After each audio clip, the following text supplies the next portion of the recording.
I began lately to write some fiction for the first time in my life, about 3 years ago.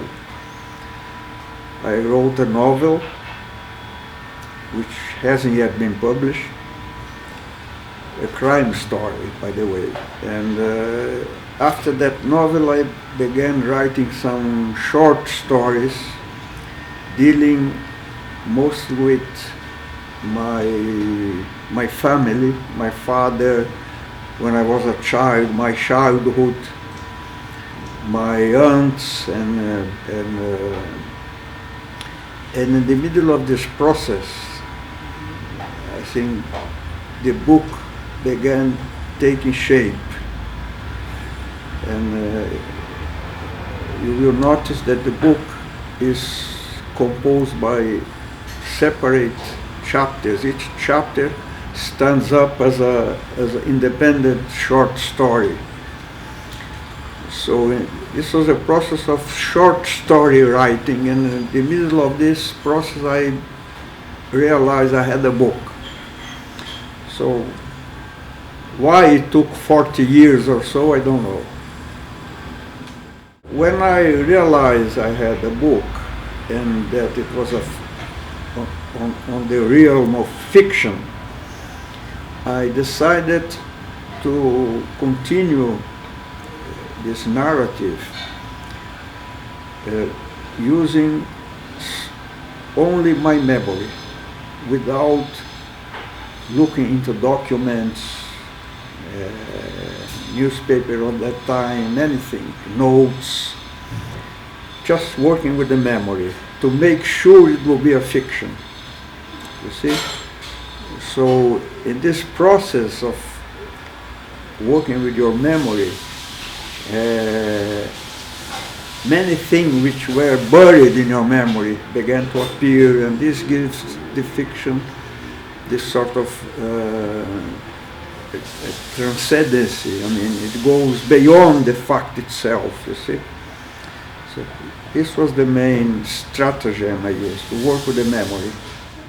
I felt an impediment to deal in the story. It's a family story, a very painful one, in a journalistic manner, which is paradoxical because many families dig into the story, try to find the truth. I didn't feel comfortable in doing that. In Brazil, the opposition was offered by very small groups, most of them rather isolated from society. So the hardcore of the repression dealt with a small number of people, while in Argentina and Chile, opposition took a form of mass opposition.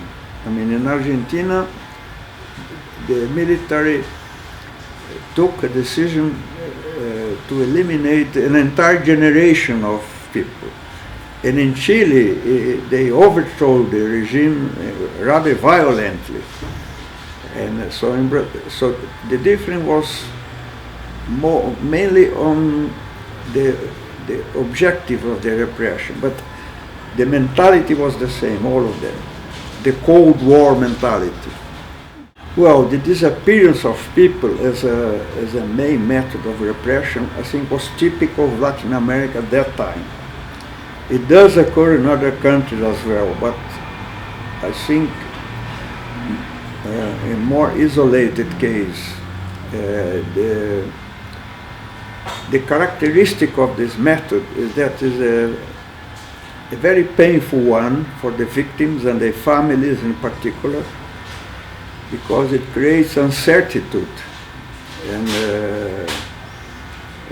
a long period of suffering by the families. Sometimes it takes decades, 2-3 decades, for the families to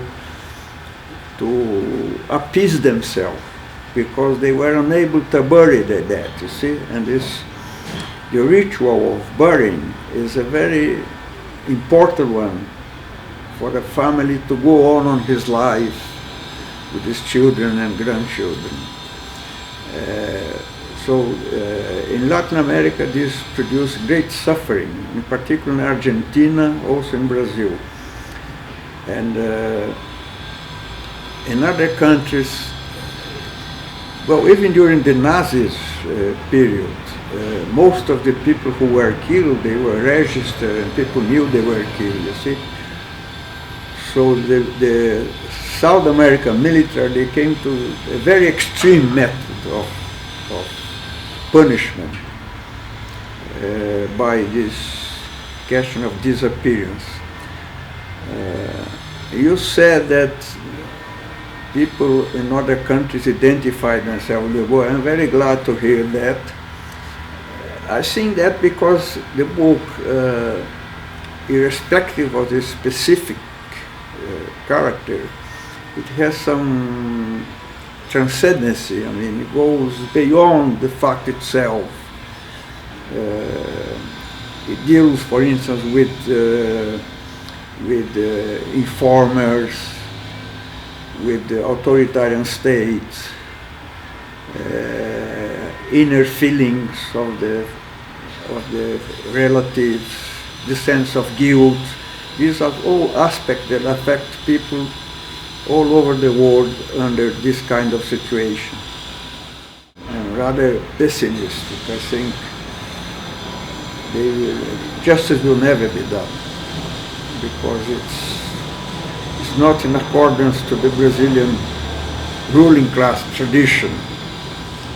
The transition was very much controlled in Brazil, when it's still under control.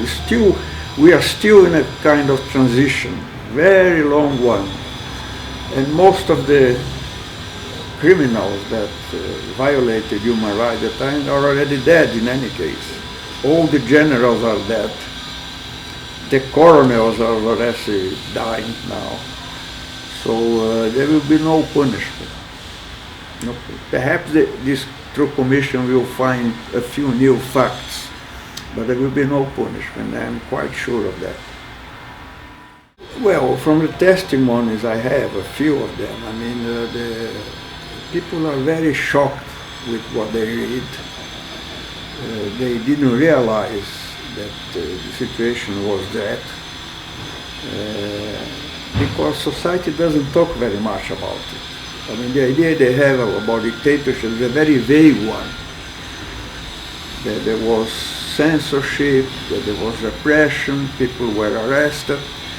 But when it comes to a real individual story and the atrocities they committed, I mean, people are very shocked, very shocked. I'm very happy that the book is being taken seriously. It's been published also in Spanish. It was already published last week in Spanish, in Catalan. It's going to be published in German in July. And I may sign an agreement now in Jerusalem for a publication in Hebrew. So I hope that the English publication will help to attract attention from other editors, in particular in French and Italian, which is the language I think it's necessary to publish the book.